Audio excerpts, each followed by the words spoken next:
tuko na watu wetu. Unendo mwami wetangula, unende Moses Musalia Mudavadi. Ne sivala sino. Hata kama unachukia mtu wako namna gani, lakini mpatie heshima. Usimtunishe mbele ya watu.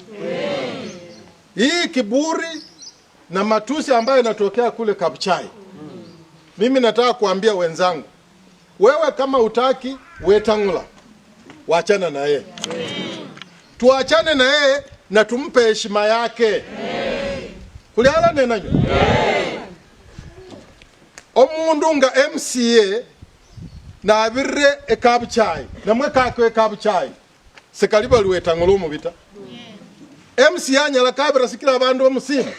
MCA anaweza anguka kwa maana watu wanapenda yule wamepitisha.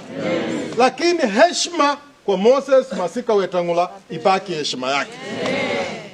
Miaka yake amepita miaka 70, kama ingekuwa kwa tradition zetu ameingia miaka ya uzee.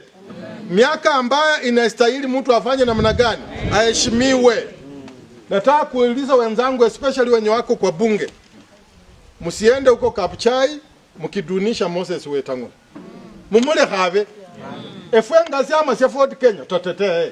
Kwa maana yeye atapaki kijana yetu, atapaki party leader, atapaki speaker wa National Assembly. Kuliala nenanyo bale. Ata muliano na mumuli wae na muhamuka na tawe, sisi hatutaki kumtusi. Kama umtaki, nyamaza. Wewe kampenia mtu ambaye unataka. Lakini sisi huku tunasema Moses masikapatiwa nini? Heshima yake.